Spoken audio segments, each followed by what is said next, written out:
De acordo com o dicionário Oxford Language, política pode ser caracterizada como a arte ou ciência de governar. Pensando nisso, será que este podcast é um ato político? A regra de convivência, enfim, definir objetivos finais, como que a gente vai chegar em algo bom em comum para todo mundo, né? Eu acho que isso em si é política, mas tudo que a gente faz é um ato político. E quando a gente fala de clima, principalmente, que é uma pauta que está crescendo cada vez mais, a gente precisa, sim, atrelar políticas públicas à tecnologia, à juventude, a coisas que são muito legais e possíveis e que acontecem ao redor do mundo. Meio ambiente e clima também é uma área de política pública, e não só para o futuro, para o presente. Eu acho que é importante dizer que todos os anos a gente tem aí mais de 1.000 cidades que declaram estado de emergência ou calamidade pública no Brasil por causa de secas extremas ou enchentes ou alagamentos. Seja muito bem-vinda, bem-vindo e bem-vinde ao Direto da Base, um dos podcasts oficiais do Fervura do Clima. Meu nome é Amanda, mas pode me chamar de Amandinha, e eu estarei com você para compartilhar histórias, dicas e aprendizados bafônicos sobre crise climática. Bora juntinhos construir um mundo colaborativo, inclusivo e sustentável? No podcast de hoje, a gente vai falar sobre política e clima. Como que a nossa política está afetando a crise climática, tanto a nível local, como a nível nacional, como a nível internacional. E para aprofundar esse debate, eu convidei 3 pessoas maravilhosas que são Patrícia Zanella, Iago Aron e Karina Penha. Patrícia, gostaria de se apresentar? Obrigada pelo convite, Amandinha. Oi, gente, tudo bem? Eu sou a Patrícia Zanella, sou formada em Relações Internacionais, mestra em Direito Internacional, estudei sobre os Objetivos de Desenvolvimento Sustentável e estou muito feliz de estar aqui hoje para poder compartilhar um pouco da minha trajetória. Eu trabalho com política, sou atualmente pesquisadora do Movimento Mundial pela Democracia, sou líder RAP, sou líder na United People Global de Sustentabilidade, que foi a organização incrível que me conectou com a Amandinha. Então, vamos que vamos. Tenho certeza que hoje vai ser muito produtivo. Gente, para você que ainda não está inserido nesse universo da política, RAP significa Rede de Ação Política pela Sustentabilidade. Então, sim, política é para gente jovem, política é para mulher, política é para gente da periferia. Se você gostaria de saber mais, depois, no final, fica com a gente até o final, porque eu vou revelar o Instagram da Patrícia e você pode dar um stalker nela, maravilhosa. Karina, gostaria de se apresentar? Oi, gente, obrigada também pelo convite. Bom estar com vocês aqui para a gente conversar sobre esse tema e assunto que é constante aprendizado para mim. Obrigada pelo convite, Amanda. Bom, me apresentando, meu nome é Karina, eu tenho 25 anos, falo aqui do Maranhão, sou maranhense, falo de São José de Ribamar, que é um município que fica na região metropolitana da capital, São Luís, capital do Maranhão. Sou bióloga formada pela Universidade Federal do Maranhão e atualmente eu sou mobilizadora na Rede Nossas, que é uma rede que trabalha com direitos humanos em suas mais diferentes formas, né? Então, a gente é uma rede multicausas e também trabalhamos com as questões socioambientais. Também sou articuladora do Engajamundo, onde por muito tempo eu coordenei o grupo de clima, que foi onde começa essa minha trajetória, assim, né, há quase 5 ou 6 anos atrás. Então, enfim, já tive parte em vários movimentos climáticos aí, junto com o Iago também, a Amanda, a Patrícia estou conhecendo agora. Mas, enfim, estamos envolvidos em muita coisa aí, né? Acho que muito dessa discussão aí sobre juventude e clima, enfim, greve mundial pelo clima e todos esses outros movimentos que têm nascido nos últimos anos. Então, vai ser legal conversar com vocês sobre. Obrigada. Perfeita, zero defeitos. E ó, só pra te deixar super curioso, às vezes você escuta Engajamundo e fala, Amandinha, que é isso? O Engaja é uma organização de jovens que empodera a juventude brasileira para ocupar espaço junto com os tomadores de decisão. E eu já viajei com a Kai e com o Iago com o Iago não, foi de longe assim, mas ele estava presente no meu coração. Mas a gente foi para a Polônia para levar a voz de parte da juventude brasileira para esse espaço tão importante. E um spoiler, gente, essas conferências são bem desafiadoras. E eu lembro de um momento que eu tava chorando muito porque aconteceram várias tretas. Quando a gente é jovem, quando a gente não tem dinheiro, gente, tretas acontecem. E eu lembro de uma ligação que eu tava com o Iago chorando, assim, toda catarrenta. E ele falando, Amandinha, você tem duas opções. Ou você continua aí, numa postura mimada, ou você engole esse choro e vai falar com a galera e vai pedir desculpa. E eu, não! Mas só tô trazendo essa história para mostrar que às vezes a gente precisa ter perto de nós pessoas que não vão falar o que a gente quer ouvir, mas o que a gente precisa ouvir.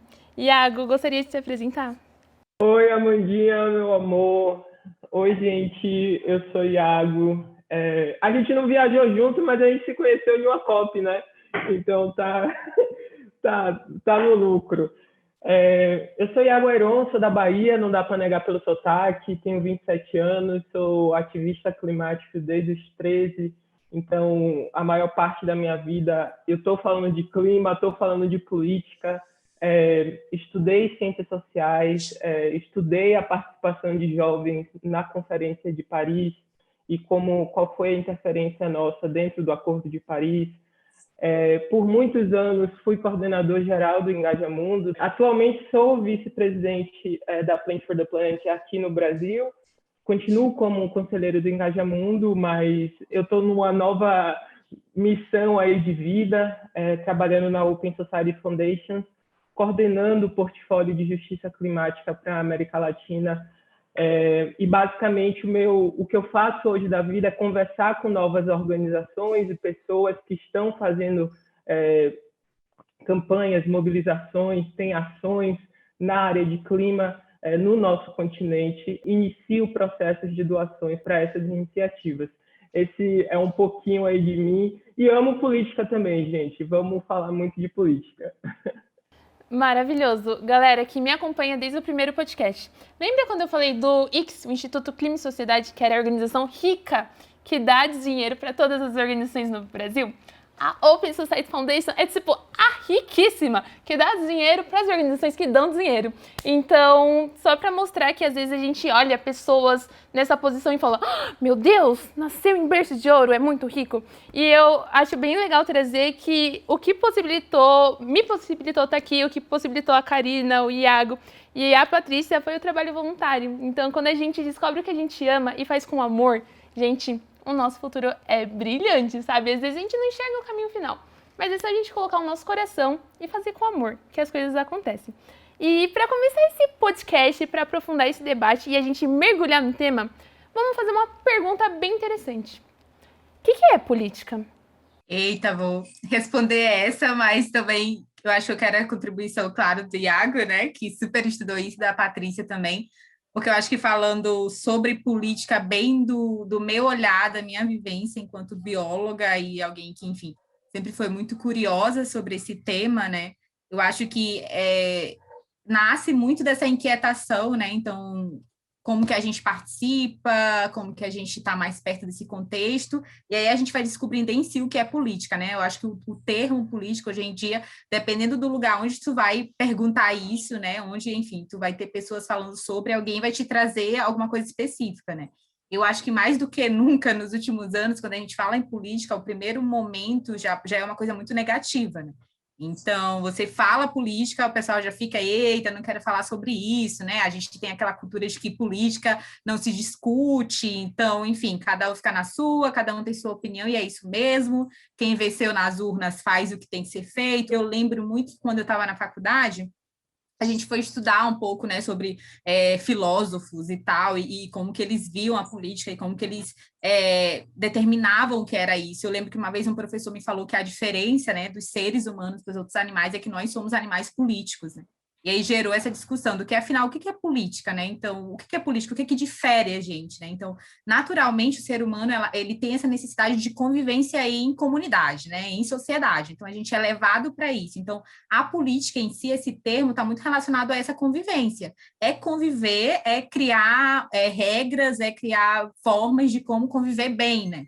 Então, eu acho que desde o começo de tudo, assim, sempre quando tem 2 ou 3 pessoas em algum lugar ou mais, você tem que definir formas de como as coisas andarem, né? Então, definir jeitos de como que você vai alcançar aquele objetivo, a gente tem um problema, como que a gente vai resolver isso. Então, discussão, né? Eu acho que a política, ela vai ter, desde a discussão até o ato final de, tipo, mão na massa, isso vai acontecer, isso vai gerar algo, vai gerar, enfim, uma lei, que vai gerar um programa, enfim.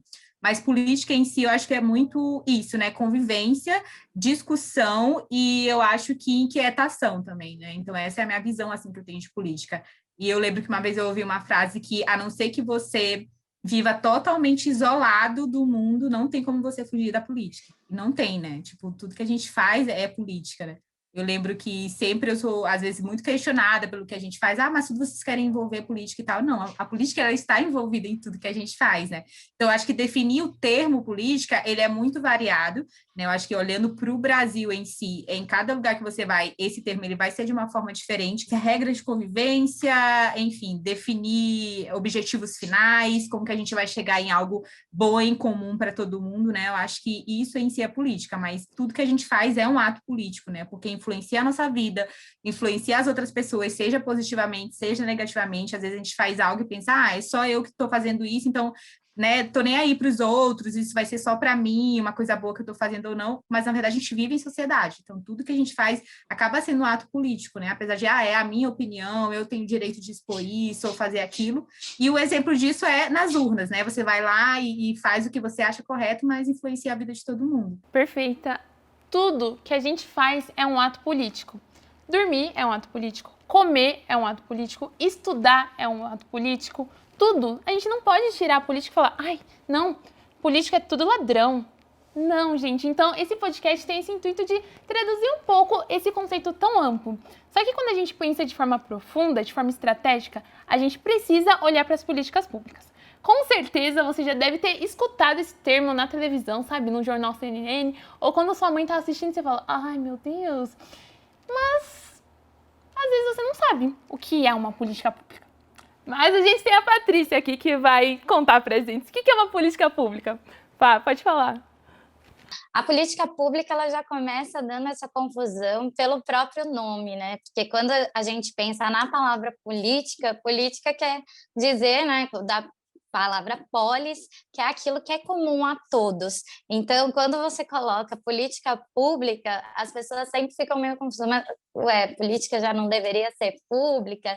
E aí é muito legal, as políticas públicas, elas são todo esse conjunto que existe para a sociedade se organizar, que pode ser através de leis, pode ser através de ações, decisões.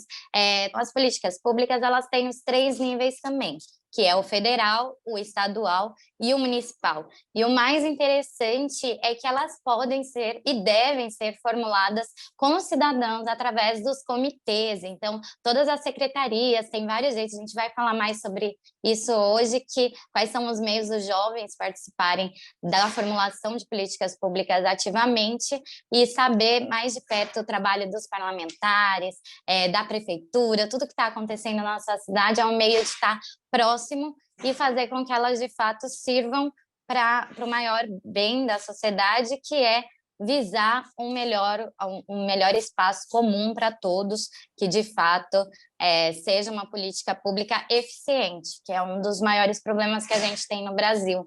A gente, muitas vezes, tem parlamentares, é aquilo da política, né? A gente sempre vê o político como aquele cara mais velho, rico, e que não conhece os reais problemas da sociedade. E isso causa um gap imenso da gente ter políticas públicas extremamente ultrapassadas. E quando a gente fala de clima, principalmente, que é uma pauta que está crescendo cada vez mais, a gente precisa, sim, atrelar políticas públicas à tecnologia, a juventude, a coisas que são muito legais e possíveis e que acontecem ao redor do mundo. Então, essa é uma visão bem geralzona, assim, de políticas públicas, para dar essa ajuda para a gente iniciar o tema sem pensar, meu Deus, não entendo nada. Entende, porque ela está em tudo, né? Ela está na educação, na saúde, o fato de como funciona a nossa escola, de como funcionam as ruas, a questão do urbanismo, tudo isso é decidido através de políticas públicas. Gente, que mulher! Que mulher! E tá escutando, jovem? Você pode participar ativamente da formulação de políticas públicas. Quando a gente pensa em política, não precisa ser essa coisa distante dos homens brancos, héteros, cisgêneros, ricos e velhos. Mas política pode ser traduzida em nós mesmos. E quando a gente pensa nessa parte de futuro do mundo, não dá pra gente distanciar do discurso climático.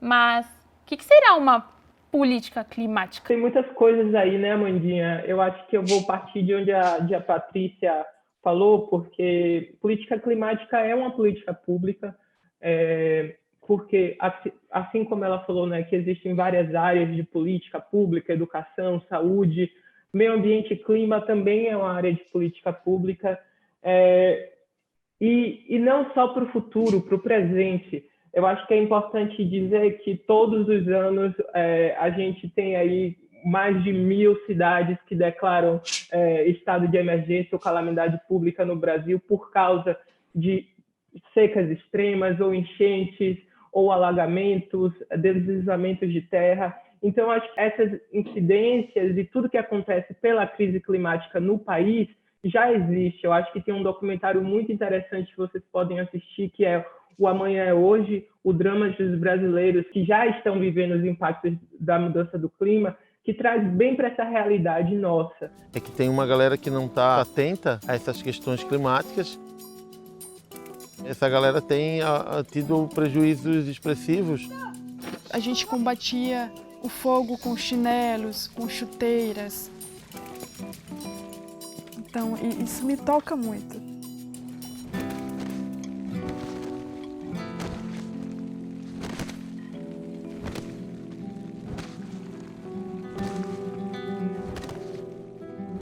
E, a partir disso, pensar em políticas climáticas que são mecanismos você adaptar a sua população a essas mudanças ou de você diminuir os impactos da humanidade ou da sua população nacional dentro de um sistema climático mundial. Essa é uma das formas de você entender política climática, mas, ao longo do processo, você vai entender que existem muitas áreas ali que são mais específicas, desde financiamento, quem é que vai pagar a conta, né, no final. É igual quando a gente vai para o bar, toma uma cerveja e decide dividir a conta e no final a gente vai pagar alguma coisa. Então, acho que precisa muito ter essa visão mais abrangente sobre política. A nossa política pública nacional, que está dentro do governo federal, a gente vai ter a política pública que está dentro do escopo do Estado, né, de cada Estado nacional, e também a do município. Então, acho que a gente precisa entender onde cada política pública deve se incluir e cobrar, de fato, ou ser a pessoa que vai construir a política pública da maneira certa. Perfeito. E quando a gente traz todas essas demandas, a gente pensa no futuro da humanidade. O mundo tá horroroso do jeito que tá, porque os nossos representantes políticos não estão com uma capacidade de resolver essas crises que estão nos atravessando. Crise econômica, crise sanitária, crise social, crise ambiental, crise climática. E corta meu coração quando eu olho para esses possíveis candidatos da presidência, ver que eles não carregam uma pauta climática, não carregam uma pauta ambiental com uma força, sabe? Tipo, bora, gente, vamos cuidar do planeta. Eu sou jovem embaixadora da ONU e eu estudei bastante a Agenda 2030, a Agenda de Sustentabilidade. E sempre que a gente pensa nessa pauta, a gente está diminuindo as desigualdades sociais, a gente está fomentando uma economia inclusiva e a gente está sendo ambientalmente responsável. Então a gente não pode mais pensar em políticas públicas, a gente não pode pensar em política descolado desse discurso. E aí eu gostaria de escutar de vocês, meus convidados queridos, o mundo está numa situação bem crítica. E por que os nossos possíveis candidatos à presidência, a maioria deles, por que eles não trazem esse discurso? Por que não estão falando dessa pauta tão importante? Amandinha, eu quero começar essa, porque como alguém que já passou por 2 campanhas políticas como candidata, eu senti muito na pele, principalmente por ser uma mulher jovem da periferia falando de mudanças climáticas, como que o próprio eleitorado vê isso. Tem uma desinformação muito grande acerca de políticas ambientais, principalmente quando a gente fala em relação a mudanças climáticas, muita desinformação relacionada a um descrédito da própria ciência, de pessoas que afirmam ainda que mudanças climáticas não existem e geram medo mesmo dos eleitores de se essa pessoa assumir, ela vai prejudicar o empresariado, vai trazer menos investimento para o país não vai se desenvolver, não vai poder fazer nada, um lance meio de eco-chatos. E eu vejo que para os candidatos, principalmente ao nível presidência, isso acaba sendo um assunto que fica de lado, porque não é um assunto tão popular. E a gente vê isso quando a gente tem candidatos como a Marina Silva, que perdem muito espaço na discussão por estar falando, infelizmente, das coisas que mais importam, que é pensar nas coisas a longo prazo. E aí as pessoas sentem muito como se, tá pensando em clima e não tá pensando em hoje, em botar comida na mesa, sendo que, na verdade, não. O que a gente está pensando quando a gente está falando de clima é exatamente isso. Eu quero garantir que você tenha comida na mesa hoje, que seus filhos tenham, que seus netos também, né? Exato, e é bem interessante ver que, às vezes, até nesse nível local, quando a gente traz essa pauta, muitas vezes as pessoas têm, tipo, você vai falar de clima aqui? Eu tenho um projeto chamado Perifa Sustentável que tem o objetivo de democratizar as pautas da Agenda 2030, essas pautas socioambientais para a quebrada, para a periferia, porque eu sou uma mulher preta da periferia. E, gente, quando eu comecei o projeto, a galera, me olhava e falava, Amanzinha? É sério mesmo? Você vai falar de clima aqui na quebrada, na periferia? Tanta coisa mais urgente. Só que, às vezes, é um pouco desafiador traduzir todas essas pautas, todos esses discursos para a galera que está na base. E eu acredito que isso acontece bastante com os nossos, com a nossa sociedade, com as pessoas que vão votar. E a gente precisa traduzir um pouco mais esse discurso. E para aprofundar e apimentar a conversa, eu quero ler 3 citações do discurso do Lula e eu gostaria de ouvir as suas percepções, gente, sobre esse discurso. A primeira citação. Quando esse país tinha como presidente da República um metalúrgico, em 2008, a indústria automobilística vendia 4 milhões de carros por ano nesse país. Passado 13 anos, esse país vende 2 milhões de carros, ou seja, hoje a indústria automobilística é metade do que era em 2008. A segunda fala. Você não sabe como eu ficava feliz quando eu ouvia um trabalhador dizendo: eu vou comer uma picanha e vou tomar uma cerveja. E a terceira fala: não é possível permitir que o preço do combustível brasileiro tenha que seguir o preço do combustível internacional se nós não somos importadores de petróleo. O Brasil é exportador. Gente, eu tenho várias coisas para falar sobre isso, em vários sentidos, mas eu quero ouvir os meus convidados, gente.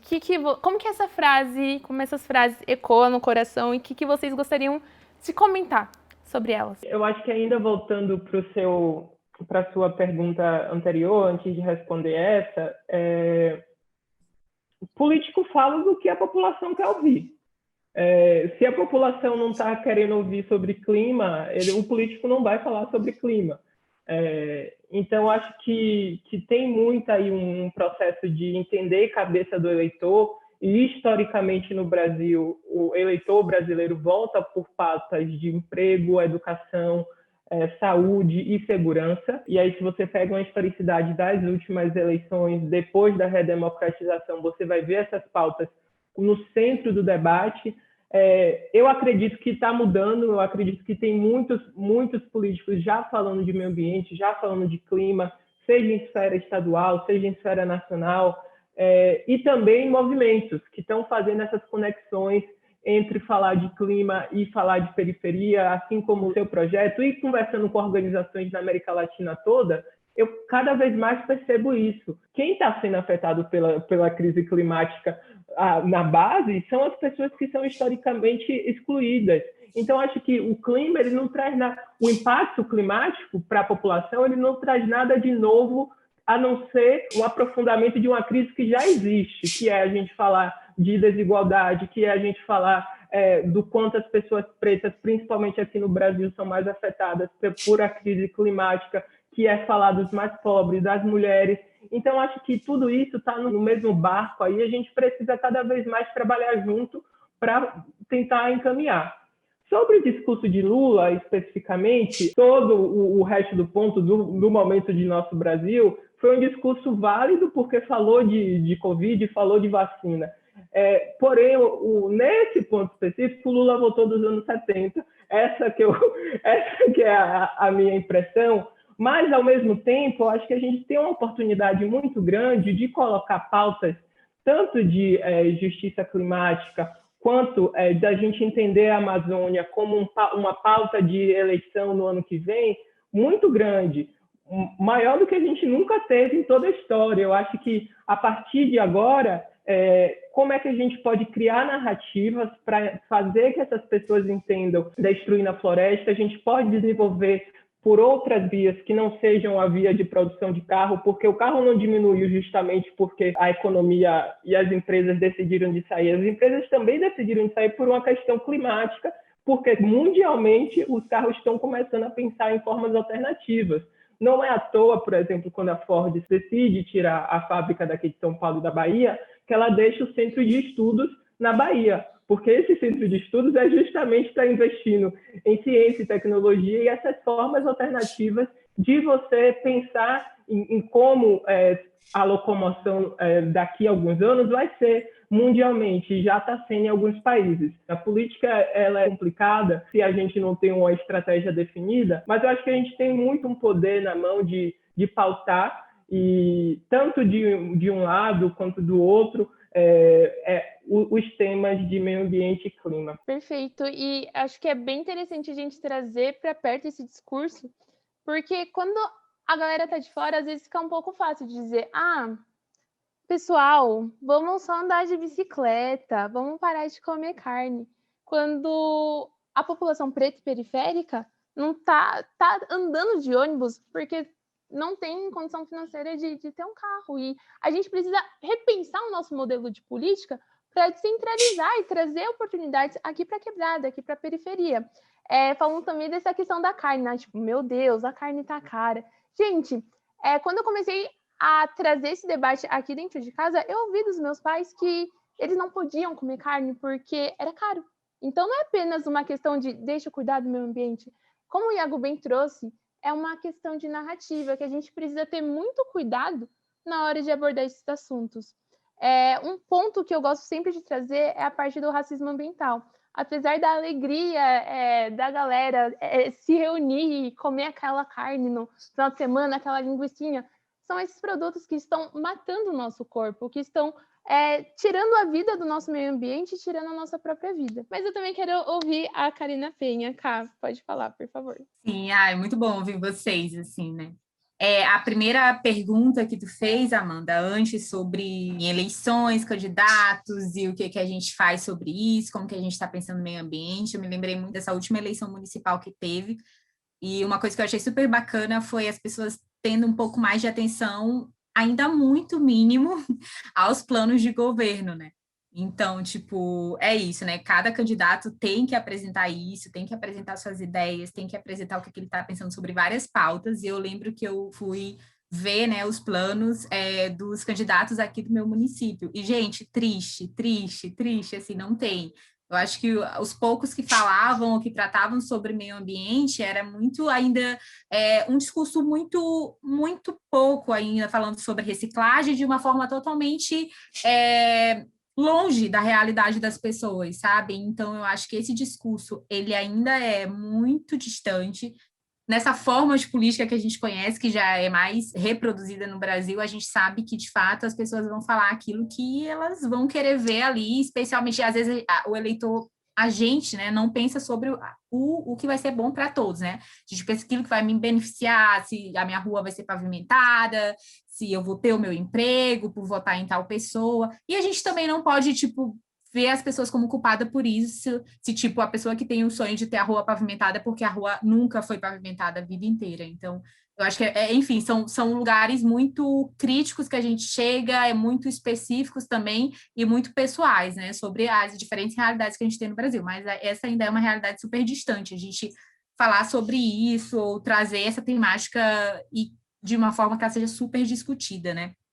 E aí também eu acho que sobre esse discurso do Lula, né, e trazendo um olhar muito neutro, né, sobre isso, acho que uma coisa interessante que a gente tem que pensar é que a questão do meio ambiente em si nunca foi uma pauta prioritária de nenhum governo brasileiro, né? Então, isso é uma coisa que a gente tem que saber, né? A gente não está onde a gente está agora com essas problemáticas de clima porque começou há 2 anos atrás. Não, infelizmente, a gente tem isso, né, nos últimos governos. Então, quando a gente olha para o governo Lula, Dilma, Temer, enfim, e todo esse processo que a gente passou confuso, né, dos últimos anos até chegar hoje no governo Bolsonaro, a gente sabe que, tipo, não é uma prioridade, nunca foi, mas é claro que não tem como reconhecer que hoje em dia a gente perdeu muito em estruturação, né, ligada a clima, né, então tem esse desmonte dos órgãos ambientais, e a parte de diálogo também, né, que a gente tinha um pouco mais de diálogo, então isso, né, poderia ter mais chances de entrar e de ser discutido, de ser amplamente,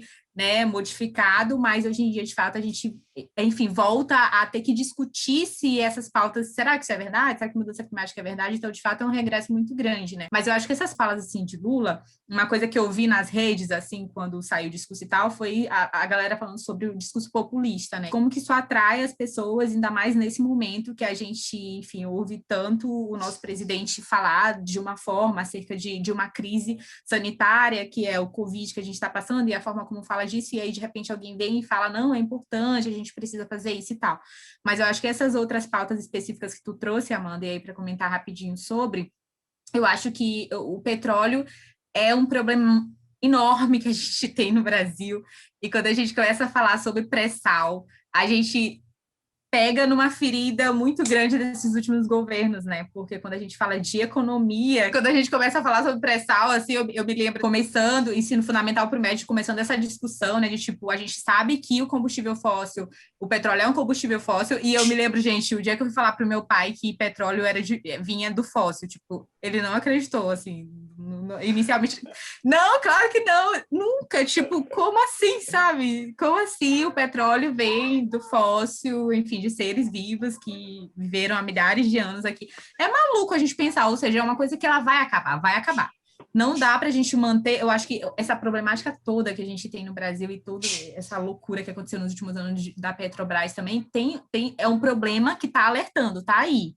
Gente, olha, foi um problemão que a gente teve e pode ser pior, pode ser muito pior se a gente continuar investindo nessa forma de energia, nessa forma de combustível, investindo em pré-sal, a gente pode ter um problema enorme, né? Muito maior do que a gente já vem tendo. Então, eu acho que esse, de fato, é um problema. A gente tem aqui no Brasil condições, sim, para produzir outros tipos de combustíveis, mas a gente ainda está muito longe desse debate, infelizmente. Eu acho muito massa quando eu vejo, enfim, startups, pessoal do terceiro setor, algumas organizações privadas também falando sobre isso, porque, de fato, pelo setor público, eu acho que a gente ainda está muito distante. E aí, sobre o outro, Amanda, que tu fala sobre a questão da carne e a questão do carro, pô, eu acho que tem muito disso que Iago falou também, né, dessa questão que a gente tem que olhar mais minuciosamente sobre, enfim, como é a produção de carro ou não.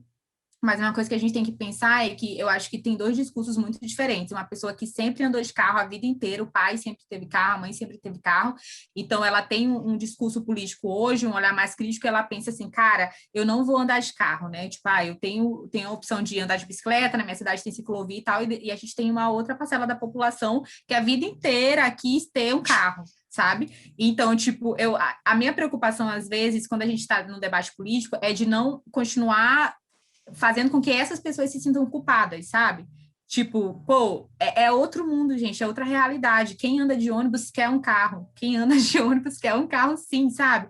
Então, a gente precisa pensar como que a gente vai, enfim, entender, falar de justiça climática, de clima, enxergando essas diferenças, e a mesma coisa, eu acho que é a questão da carne, né, Amanda? Eu acho que hoje a gente está tendo uma discussão muito grande disso pela questão do valor, mas aí eu acho que, enfim, né, tem outras relações também que estão inclusas a isso, de tipo, até a forma como ele traz isso mesmo, né? A pessoa trabalha o final de semana, a semana inteira, e aí o único dia que é o domingo, vai lá, enfim, faz o churrasco, e muitas vezes a gente demoniza isso, né, quando a gente traz, para tipo, ai meu Deus, as pessoas ainda levam isso no nível de muita importância, quando na verdade é a única forma de lazer que elas têm, né, a única forma de prazer que elas têm, né, é pensar em você poder comer uma carne e tal. Eu lembro muito do meu pai dizendo que quando ele era criança, né, a única coisa que, tipo, eles tinham, que eles ganhavam, que era certeza como uma política pública do governo, era um leite que deixava as crianças mais desnutridas ainda, né? Eu acho que a gente entra naquele outro debate mesmo de soberania alimentar, de fato ser um plano de governo, essa desnutrição, porque a gente não pensa nisso, né? Quando a gente tem uma política de outros governos, fome zero e tal, se tu for parar para pensar, assim, a gente saiu do mapa da fome, mas a gente não saiu do mapa da desnutrição, porque esse alimento que chega na mesa, ele não é pensado, não é equilibrado para a pessoa, tipo, se manter bem, sabe? Então, a gente tem um caos na saúde que gera outros milhares de caos que a gente tem, né? Então, tem pessoas que é isso, né? Viveram a vida inteira e tiveram acesso a uma boa comida, uma boa nutrição, carne, e tem pessoas que, tipo, é isso, né? Quando dava, né, nos aniversários, assim, eu lembro que minha avó teve 13 filhos, e aí ela, tipo, criava galinha, pato. O pato é para o momento do Natal, é para o momento do aniversário de alguém, porque era o único momento que eles podiam comer isso, e era algo que eles criavam, sabe? Eu acho que é esse cuidado que a gente tem que ter no diálogo também, de entender que é isso, a gente precisa ir modificando isso, mas ainda é uma questão cultural muito grande, e eu acho que é o desafio para a gente falar de clima, de mudança de perspectiva, mudança de comportamento, né? Enfim. Exato, e eu fico muito contente ao escutar a análise de vocês, porque uma coisa que eu carrego muito forte dentro de mim é: a gente não pode ser ambientalista se a gente não for antirracista. Desde que eu me descobri enquanto mulher preta e periférica, porque isso é uma descoberta num país que é opressor, num país que é racista, eu comecei a colocar essas pautas na mesa. E eu fico chocada em ver como esse privilégio branco impede que esse tipo de debate que está acontecendo neste momento alcance outros espaços. Então, se você está tendo um pouco dessa visão agora, nesse exato momento, e está tipo, Amandinha, meu Deus, é complexo, é complicado. Mas a gente pode olhar para soluções, a gente pode pensar em narrativas, a gente pode pensar em diálogo, tendo muita sensibilidade e muito cuidado para colocar essa pauta na mesa. Não é apenas a gente falar, ai meu Deus, você tá errado, você tá certo, e bater palminha. Gente, a gente precisa entrar num nível mais profundo de análise. A nossa sociedade, ela é plural, diversa e complexa. Então tá na hora de pessoas terem uma análise mais profunda, uma análise que contemple todas as partes, para que a gente possa ter uma visão do todo, e não somente a visão que contempla o seu lugar social, que contempla a sua raça, o seu gênero, ou enfim, o lugar que você está inserido na sociedade. É muito importante a gente ter empatia e humildade para ouvir, para aprender com o diferente, aprender com outras pessoas que têm experiências distintas de nós. E eu quero muito escutar a Patrícia. Como que todas essas frases, essa conversa, como que vibrou no seu coração? E conta pra gente um pouco do que tá queimando aí dentro, porque eu sei que, meu Deus, deve estar borbulhando. Eu assisti o discurso do Lula durante a transmissão mesmo, assisti o discurso completo e estava acompanhando o Twitter simultaneamente. E foi engraçado porque eu não me incomodei com as falas dele, como eu vi muitos ambientalistas se incomodando. E isso me gerou uma questão de como é diferente quando a gente tem essas duas perspectivas. Eu, como uma mulher que cresci e estudei a vida inteira em escolas públicas, sou da Zona Norte de São Paulo, da periferia da Zona Norte de São Paulo, e ao mesmo tempo tive muito acesso ao estudo. Então, eu fiz relações internacionais, estudei análise de discurso, e o Lula ele é muito pontual nas falas dele. Isso é consenso mundial que os discursos do Lula são realmente muito bem formulados. Iago fez a brincadeira, ele voltou para os anos 70. E, na verdade, não, ele voltou para o próprio governo dele e para os problemas que a gente continua tendo e que a gente já tinha em 2008. Então, falar da questão de ter acesso a um carro, por exemplo, a você ter acesso a uma alimentação com carne, poder tomar sua cerveja. Na época do Lula, eu não era nem vegana, então até eu me incluía nesse grupo que ficava feliz também se podia comer uma picanha. Então, são acessos que a gente está falando muito de uma questão de desigualdade. Então, ele formula, para mim, o discurso dele de uma forma bem clara nesse sentido. Em relação ao petróleo, a gente tem várias questões no Brasil, mas eu acho que a maior questão, quando ele está falando disso, é da falta que a gente tem de investimento em tecnologia, o que é muito triste, porque mesmo em algo que, ok, a gente entende as problemáticas climáticas, mas mesmo no campo econômico, tem um porquê o nosso petróleo não ser competitivo e a gente precisar exportar, que é uma falta de tecnologia que vai para um problema de base educacional, de uma falta de investimento na ciência no nosso país. E aí, na época do Lula, a gente pode voltar para questões, né, de ciência sem fronteiras, de investimentos que tentaram se fazer esse tipo de avanço e que a gente está vendo cada vez serem mais destruídos.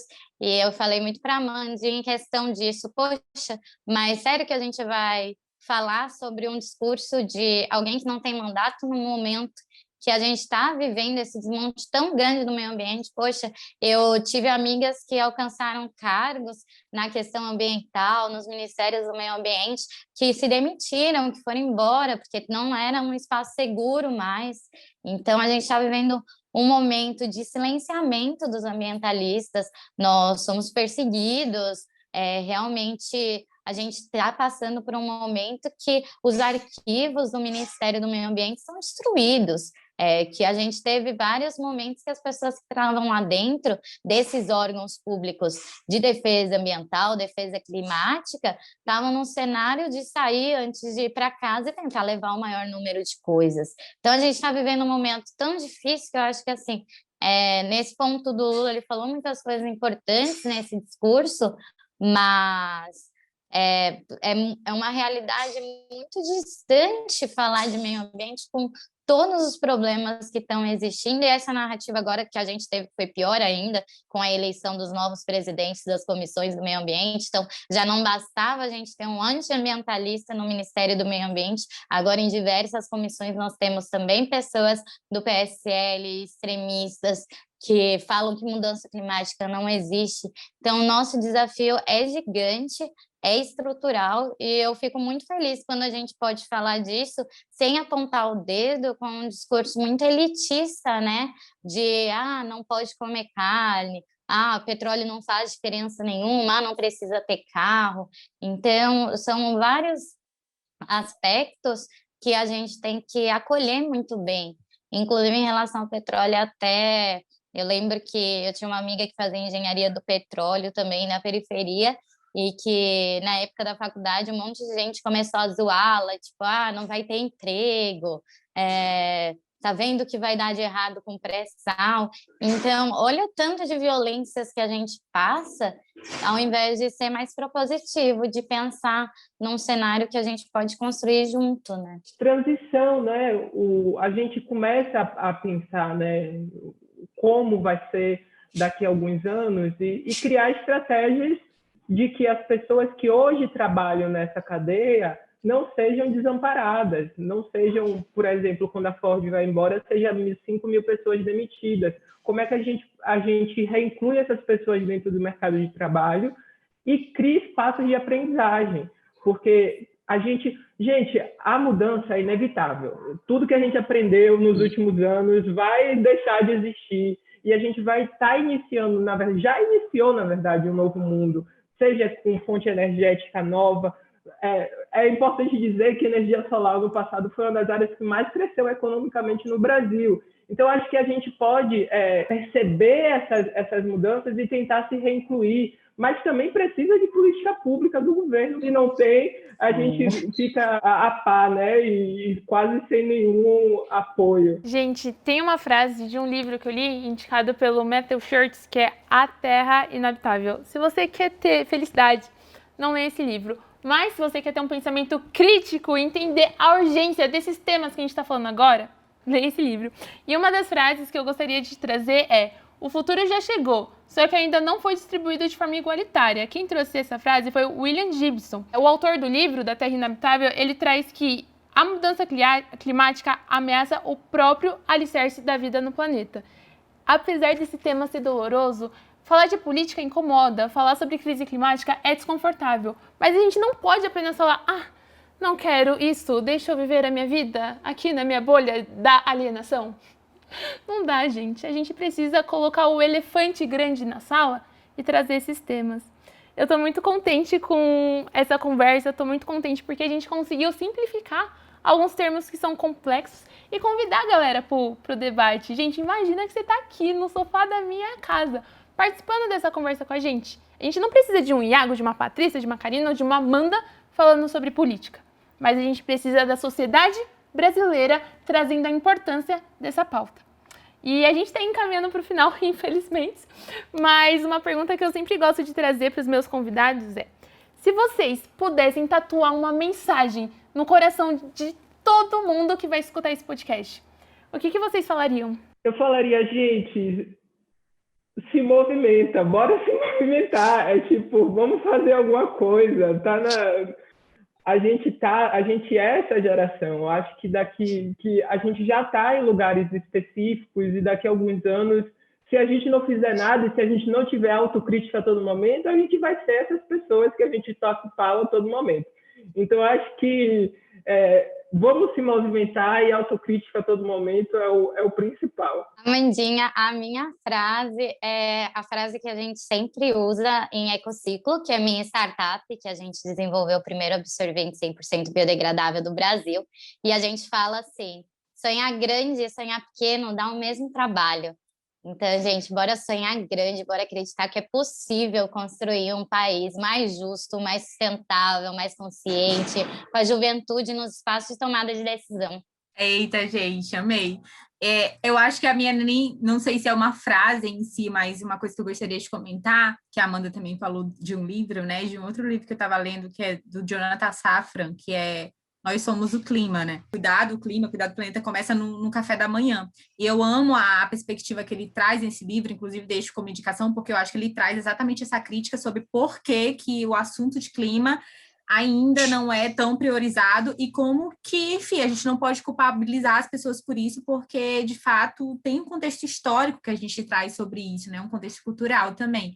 E aí eu acho que é isso, né? Mas eu acho que tem muito, um pouco das duas falas, né? Da Patrícia e do Iago, que eu acho que, independente de onde a gente está, a gente pode atuar de alguma forma, né? Então, eu acho que o segredo para a gente caminhar nesse diálogo é entender que o outro não vai poder solucionar da mesma forma que eu, o outro não vai agir da mesma forma que eu, a prioridade de mudança do outro não vai ser a mesma forma, sabe? Então, mas aonde eu tô, no ambiente que eu tô, no contexto que eu tô, eu posso fazer algo. Então, eu acho que é até aquela própria fase do engajamento, né? Nós somos parte da solução e é de fato, eu acredito muito nisso, né? Que a gente é parte dessa solução. E aí, independente de onde você está, o discurso que você traz, eu acho que a gente pode contribuir. Todo mundo tem muito para contribuir, gente. Então, acreditem nisso e façam isso também. A minha frase é uma frase do David Wallace, que é o autor da Terra Inabitável, e ele diz: se o capitalismo sobreviver, quem é que vai pagar a conta? Queridos, divulguem as suas redes sociais, como as pessoas podem te encontrar, conhecer mais um pouquinho do seu trabalho. Imagina que depois desse podcast o pessoal tá assim, ó. Uau, quero acompanhar essa galera nas redes sociais.